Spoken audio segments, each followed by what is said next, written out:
You're a bad person. I'm not a bad... Oh, I might be a bad person. But not for that reason.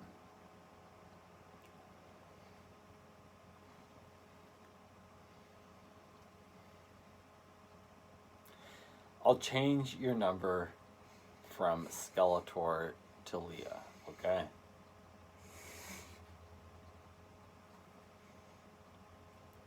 I'll change it.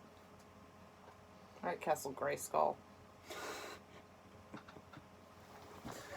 Alright, we watched a couple of Supernaturals tonight. Sam Interrupted. And... A Curious Case of Dean Winchester. Curious Case of Dean Winchester, right. So, Sam Interrupted. What do you got? Well, you're a jerk. Right, established.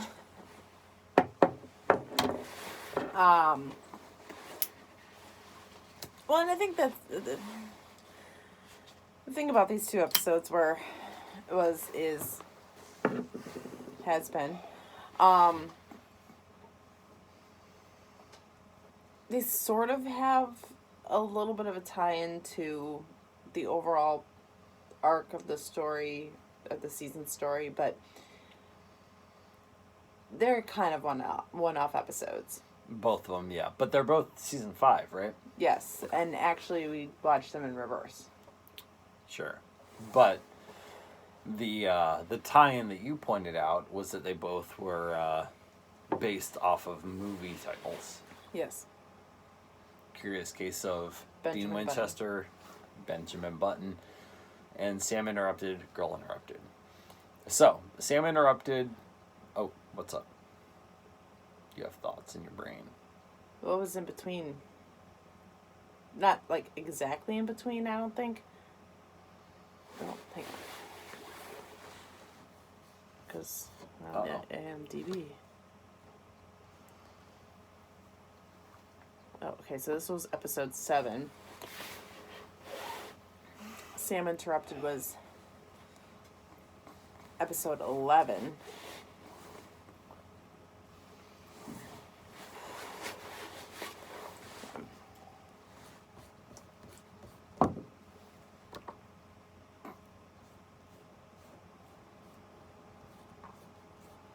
So it was 7. Then, alright, so it was The Curious Case of Dean Winchester. Changing Channels was the very next episode. Then The Real Ghostbusters. Abandon All Hope, which we didn't watch yet. And then Sam Interrupted. And then the one after Sam Interrupted was Swap Meet. When you say we haven't watched yet, we haven't assessed. We've seen it, obviously. These are all rewatches. Right. Yes, that's what I mean. Like, recent rewatches is what I meant.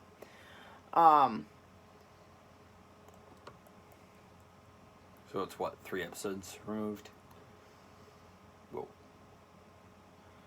So it's interesting. Curious Case of Dean Winchester, Curious Case of Benjamin Button, Changing Channels, TV related. Real Ghostbusters, movie related. Abandon All Hope, Ye Who Enter Here, Dante's Inferno. Sam Interrupted was Girl Interrupted. Swap Meet. Yeah, okay, nothing for that. You know. There you go. I wasn't in the... I tried. Anyway. So we're starting with Sam Interrupted. They go undercover, well, sort of go undercover in a... Looney Bin. mental facility. Mental health. Psychiatric facility. Right. A buddy of Bobby's, is it? No, their dad's, John. Oh, a buddy of John's. Old school hunter who's ended up in a loony bin because... Something that happened in Albuquerque, does that ever come up again? I feel like it does, but I can't remember.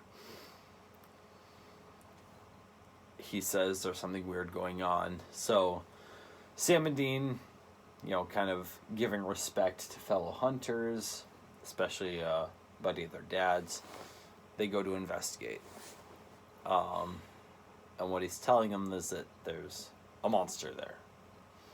Now, his description is they have to take it all with a grain of salt because loony bin.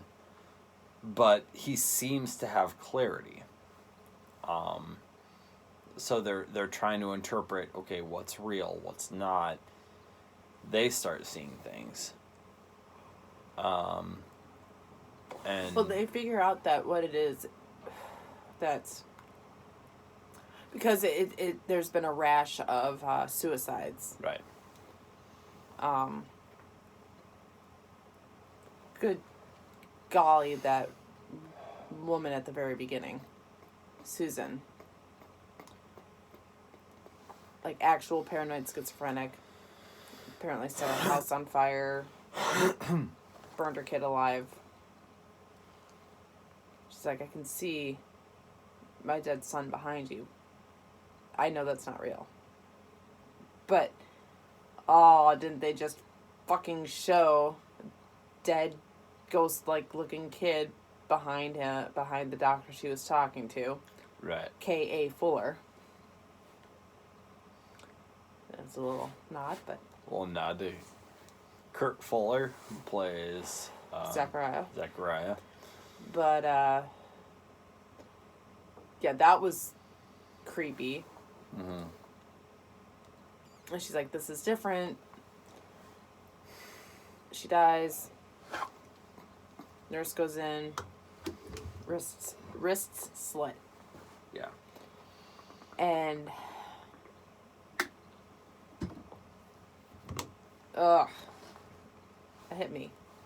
Yeah. It's probably what she wanted.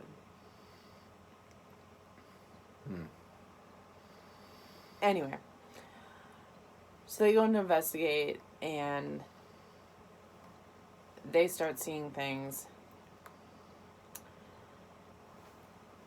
They think it's the doctor. In the meantime, Dean is having these one-on-one sessions with this female doctor. Well, turns out it's all in his head. He starts seeing wraiths everywhere. Right, because they determined that what they're targeting is a wraith, which feeds off of, I don't know, Brains. They did an autopsy on the most recent suicide, and the brain was sucked dry. Pudding. Yeah, that.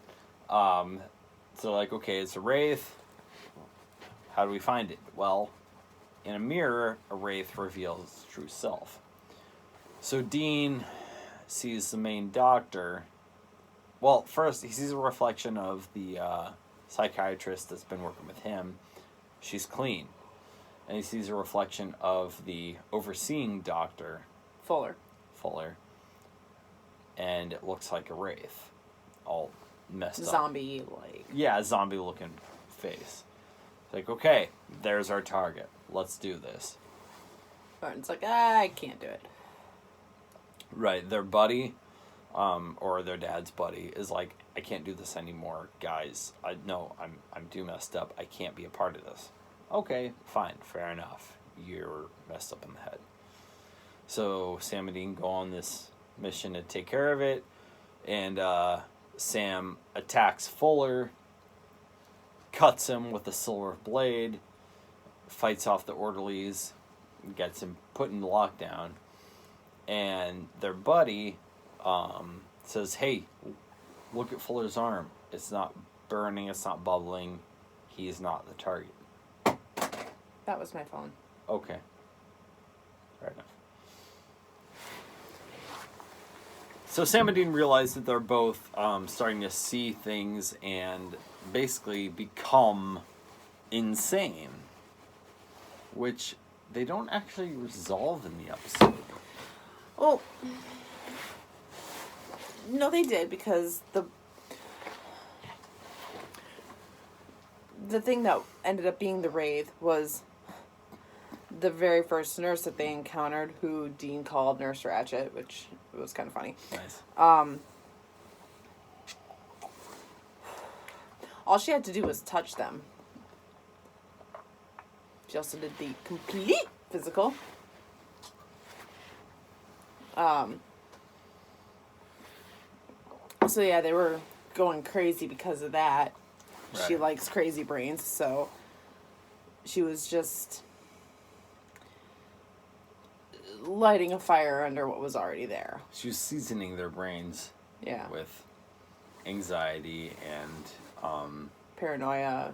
yeah, all that stuff. And so they kill her and they bolt. Never said goodbye to Martin. They just bolted and get away scot-free. It's a good episode. But the ending is kind of like, "What?" Yeah, and there was this whole, like, Sam being, oh, I'm angry all the time. A la Book 5 Harry Potter. Right.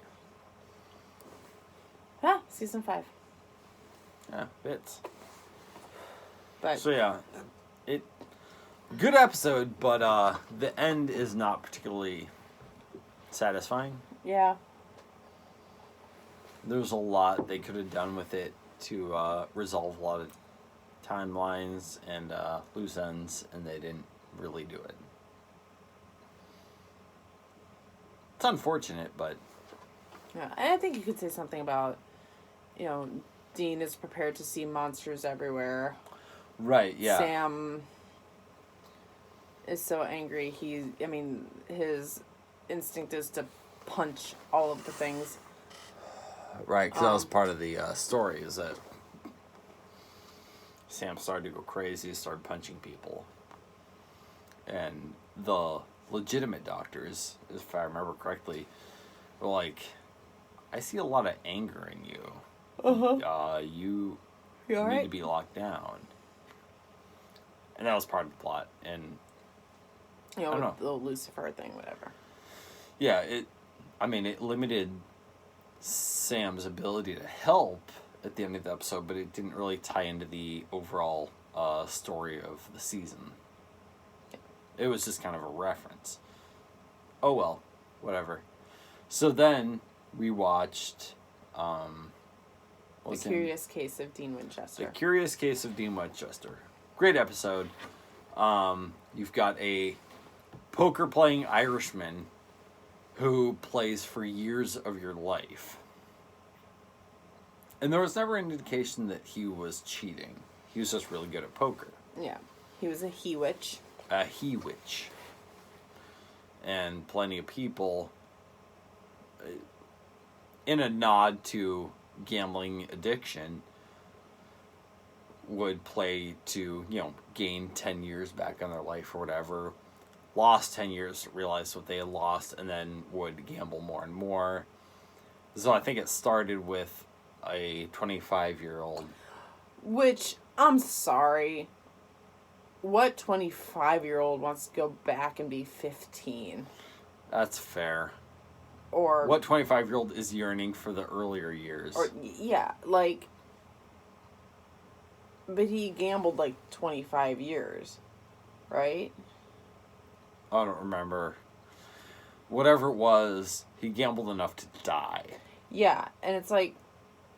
So maybe he gambled 3 years and then lost and then went, well, I want to gain those 3 years back. Buy me back in. Sure. Yeah. That's probably what it was because... But why even 3 years? It doesn't make any sense. Yeah. I don't know why they started off with such a young... Aside from just setting up, genetically speaking, this is actually a 25-year-old person who is now old, and it's there's no... There's no reasoning behind why he started. Mm-hmm. And there's a lot they could have done with it. Give some years to my grandfather, or... if it was maybe that was it, because that's what Sam and Dean ended up doing. Yeah. Or, if they had a 45-year-old couple, give me 10 years back so that I can be the man my wife wants me to be. Whatever, they started with this young, idyllic couple. And it didn't make a lot of sense, but addiction to gambling doesn't make a lot of sense, so who knows. Anyway, 25-year-old gambles away his life. He dies of old age. And Sam and Dean investigate it, and they see that he's dead of old age despite the year he was born. 1984. I'll say nothing about that. What? Nothing. Oh, okay. So, they determine that they're dealing with some kind of hoodoo something. I can't remember how they end up in a poker game with him. Did they just knock on the door and they're like, hey, you're gambling with yours? No, because Bobby figures it out. Bobby's in the wheelchair. This is his wheelchair years, and he figures out what's going on, and he goes and because he had played. Yes, he goes to play to maybe gain back the use of his legs, and there was a whole thing. Right, because in this underlying, Bobby is unhappy. He wants to put a gun in his mouth. Blah blah blah. Right, because at this point in the story, Bobby's in a wheelchair. I can't remember how that happened, but whatever. So he wants to play with this he-witch or get some years back to become more youthful. Basically to gain his usefulness back. His usefulness back. Because he's in a wheelchair. So it doesn't work, and the brothers are like, all right, we'll play to fix this. Well, Dean does. Sam's not on board. He's doing his own research, whatever, and like they're investigating separate from each other, and then because when Sam comes back to the room, he almost shoots Dean because Dean isn't Dean anymore, at least as far as he knows Dean. He's an old guy. Right.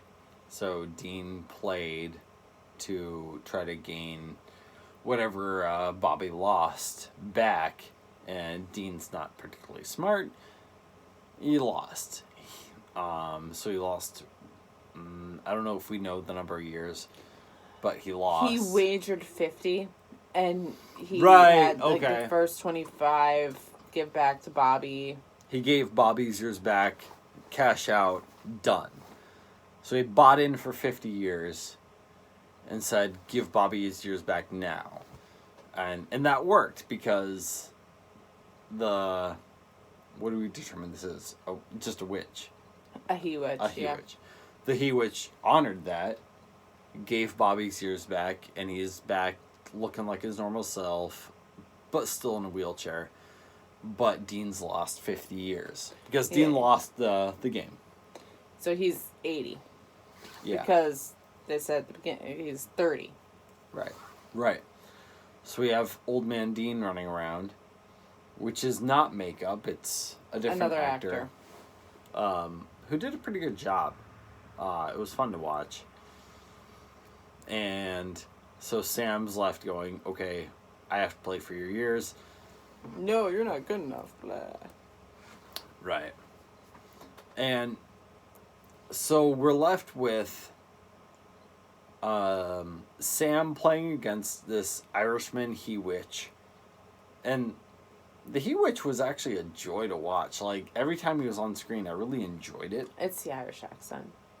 Probably. That might be it. Well, and he said at one point, like, I'm not a murderer. Like, he doesn't really, like... Right, because he refused to accept any more years from Bobby. Was that what it was? Or from Dean? I can't remember who from. But he was like, you don't have a lot of years left. I'm not a murderer. You cannot offer me anything. There's a little bit of honor subtext there. Yeah. And then there was that whole side story with the chick that he was with, who was named Leah, but it was Lia. Weird. Yeah, there was a lot going on in this episode, which kind of lended an overall story arc component, but at the same time, it was just totally random. Like, they never explained how this chick ended up with Patrick. She had a daughter. Patrick being the The He-Witch. He-Witch. She was very old. She had a locket. It was a picture of a baby and a picture of an old woman, and that was, both those pictures were her daughter. She's like, I buried my daughter looking like this. It's not right. It's not natural. I get it, but at the same time, like, there's no explanation of how they met up. Like, what was their story? So, at that point, when she showed the locket, I actually had a Doctor Who moment. Almost like she's a Doctor Who companion. Like Amy and Rory? Yeah. Like, okay, I've been hanging out with you. I love you kind of a thing, but my years are costing things.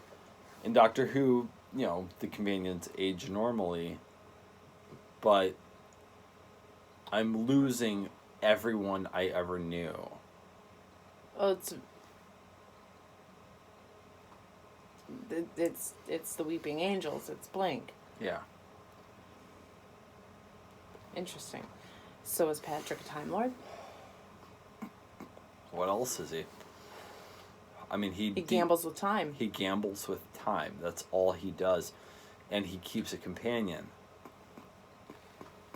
Put that on Catholic Geeks. Ooh.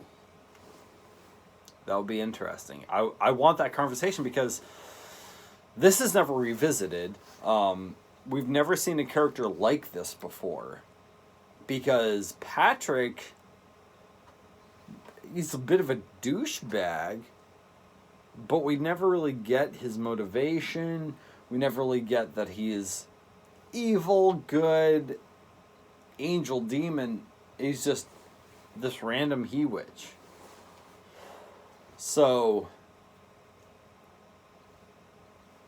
and he seems to play fair.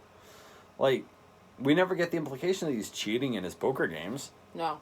So, he's just kind of dealing in years, presumably to keep himself alive and his companion Leah alive. Because he just wants to keep going. So it's not like Doctor Who, per se, but No. Time Lord. A bit, yeah. But And he you has to figure. keep earning his years. So...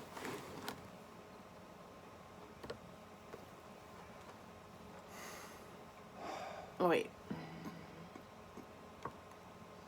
Yeah, October 29th, 2009. That was in, like, the Doctor Who heyday. Like, the reboot Doctor Who heyday. Right. Right. So, it seems like they may have been playing off of that. Oh, wait. No, that was... Oh, yeah. No, that was... Sorry. Oh, no, it's fine. Oh. That came out right before Halloween, too. Interesting. But yeah. Anyway, the episode ends that Sam outplays the He-Witch and earns Dean's years back. And then that's And then, kind well, of... and... Dean and Bobby... Well, Dean gives Bobby the what for, like... We need you. Don't you dare ever think about offering yourself. You're not even that you're useful. You're family. Right. That was the tie-in to the overall theme of the season, which was Bobby's been in a wheelchair, feeling useless. He was willing to sacrifice what he is now to gain back what he was before, which was a legitimate hunter. And Sam and Dean are going, no, your brain is way more useful. But even that sounds harsh. It does. They didn't put it in those words. No. But they're sitting there going, we need you. And it's not because we need you as an extra hunter. We need you for family. We need you for information. We need you for many, many things. Don't do this. So, and Bobby got that message. And he seemed to accept it. But the episode ends with Patrick, the He Witch, and his companion playing poker, and she's basically saying, I'm ready to go. I don't want to do this anymore. Let me go. And she goes all in on a useless hand, a 5-3. And he wins, and she starts to age, and then the credits roll. So it had a real Doctor Who vibe to it in that way. Mm-hmm. It's almost like this is an episode about the people that Doctor Who encounters randomly. The story's not really about them. Everything ends up the way it started. It's all fine. But here's the character development that happens to them. But it's a one-off episode. We never see the He Witch or his companion again. So it's almost like a Doctor Who episode, but just featuring the people they encounter. Interesting. I did not think that our analysis of this particular episode would go in that direction. I like it. You like it? Yeah. I want to put it out there to the Catholic geeks. That would be I fun. would love to get Liv's perspective on that. Yes. I will reach out to her. Please do, because that would be a lot of fun. I think, because we were talking about, she's the one that suggested Supernatural, because we were like, we just finished Angel, so we did Buffy, and then we did Angel, and we're like, what do we do now? And Liv said, Supernatural. Do it. I'm like, okay. And we did it. And it's been awesome. So, being on, like, we've got 2 episodes left. The second to last just aired. We haven't watched it yet. The last one is going to air on Thursday. We're watching it Friday. And we're probably watching both on Friday. You think so? It just occurred to me. That's how we do things. But we also need to watch the pilot. But it's Friday. So we'll watch the pilot on Tuesday. Do that. There you go. But we want to reach out to Liv and see if she'd be willing and able to do like a FaceTime analysis. Like, watch the episode.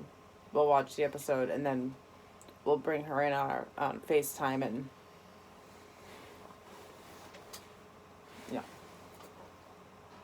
I'd love to do it. I hope we can find a way to do it because that would be a lot of fun. assuming she has an iPhone. We might have to do like Zoom or something. But We'll find a way. anyway, it's very much past my bedtime. Okay. We're done with our analysis, yeah? Yeah. Cheers.